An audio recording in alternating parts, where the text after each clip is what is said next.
خوش آمدید ہے گفتگو میں، میں ہوں آپ کی رجا ہوں۔ خوش آمدید ہے گفتگو۔ اچھا، آج ہم ایک یوٹیوب انٹرویو کے کچھ اہم حصوں پر بات کر رہے ہیں۔ اس میں ایک صاحب ہیں جو خود کو کچے کا ڈاکو بتا رہے ہیں۔ یہ کلپ ہمیں پاکستان کے جو دریائی علاقے ہیں، کچے کے علاقے، وہاں سرگرم ایک مبینہ ڈاکو کے خیالات دکھاتا ہے۔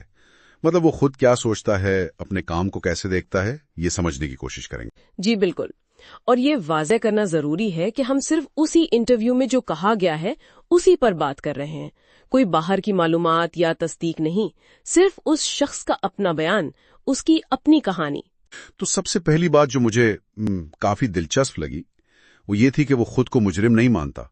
کہتا ہے میں سیلف امپلائڈ ہوں، اور ایک بڑا دعویٰ بھی کرتا ہے کہ ہم کوئی ماں کے پیٹ سے ڈاکو نہیں بنے، ہم سسٹم کی پیداوار ہیں۔ یہ سسٹم کی پیداوار والی بات کیا یہ عام سننے میں آتی ہے ایسے معاملات میں؟ یہ اصل میں ذمہ داری کو انفرادی سطح سے ہٹا کر ایک بڑے ڈھانچے پر، سماج پر، سیاست پر ڈالنے کا ایک طریقہ ہوتا ہے۔ اور یہاں وہ ایک اور کام بھی کر رہا ہے۔ وہ کچے کے ڈاکو یعنی اپنے جیسے لوگ اور پکے کے ڈاکو یعنی جو طاقتور حلقے ہیں ان میں فرق کر رہا ہے۔ تو ایک طرح سے خود کو اخلاقی طور پر شاید کم برا دکھانے کی کوشش ہے۔ یہ ایک نفسیاتی حربہ ہو سکتا ہے۔ سسٹم والی بات کو آگے بڑھاتے ہوئے وہ یہ بھی کہتا ہے کہ انہیں طاقتور لوگوں نے ہی ٹریننگ دی، استعمال کیا اور پھر اس کے بقول لاوارث چھوڑ دیا۔ اب کہتا ہے کہ زندہ رہنے کے لیے، بقا کے لیے اغوا کرائے تاوان کرنا پڑتا ہے۔ کیوں؟ کیونکہ اسلحہ چاہیے، پیسہ چاہیے، اور یہ بات بھی غور کرنے والی ہے۔ وہ کہتا ہے جدید اسلحہ کوئی مسئلہ ہی نہیں ہے، بس آپ کے پاس بابا قائد اعظم کی تصویر والے کاغذ ہوں یعنی پیسہ ہو۔ یہاں تو سیدھا سیدھا الزام ہے وڈیروں پر، سیاستدانوں پر، پورے سسٹم پر۔ اور یہ بیانیہ اکثر ان گروہوں میں ملتا ہے جو محسوس کرتے ہیں کہ معاشرے نے انہیں سائیڈ پر کر دیا ہے یا دھکیل دیا ہے۔ ہتھیار کی اتنی آسانی سے دستیابی کا ذکر اور پیسے کا اتنا مرکزی کردار، یہ ظاہر ہے ان کے جو آپریشنز ہیں ان کی عملی حقیقت کی طرف اشارہ کرتا ہے کہ وسائل ہوں تو سب ممکن ہے۔ اچھا، اور اپنے طریقوں پر بات کرتے ہوئے وہ ایک طرف تو ہنی ٹریپ کا ذکر کرتا ہے، یعنی لڑکی کے حوال میں فون کر کے پھنسانا، لیکن فوراً ہی کہتا ہے کہ نہیں، ہم جسے اٹھانا چاہیں سینے کے زور پر اٹھا لیتے ہیں۔ سوشل میڈیا بھی استعمال کرتے ہیں، یہ بھی مانا۔ تو یہ کیا ہے؟ پرانے طریقے، نئے طریقے سب ساتھ چل رہے ہیں۔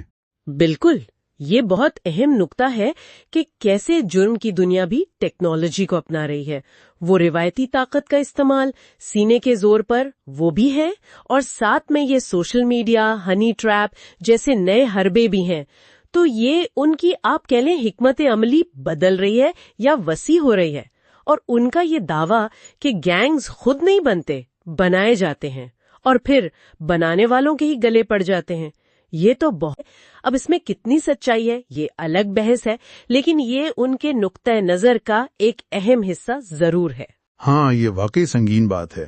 اور اب دیکھیں، یہ موازنہ بذات خود ٹھیک نہیں ہے، یہ اس کے اپنے کام کو جائز نہیں بناتا، لیکن یہ معاشرے میں جو طاقت، اختیار اور احتساب کے حوالے سے دوہرے معیار ہے ان پر ایک سوال ضرور اٹھا دیتا ہے۔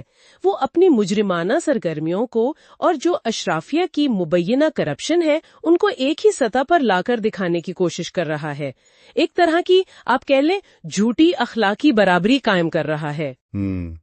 تو خلاصہ یہ نکلا کہ اس انٹرویو میں وہ شخص خود کو حالات کا مارا ہوا دکھا رہا ہے، سسٹم نے پیدا کیا، معاشرہ منافق ہے، یہ سب باتیں کر رہا ہے۔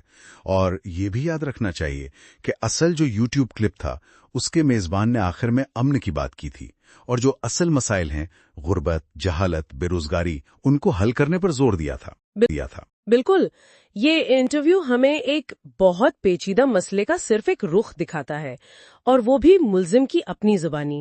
تو اس کو اسی طرح دیکھنا چاہیے، لیکن یہ ہمیں سوچنے پر ضرور مجبور کرتا ہے کہ جب کوئی شخص یا گروہ خود کو سسٹم کی پیداوار کہتا ہے تو پھر انفرادی ذمہ داری کہاں جاتی ہے اور سسٹم کی ناکامی کہاں ہے؟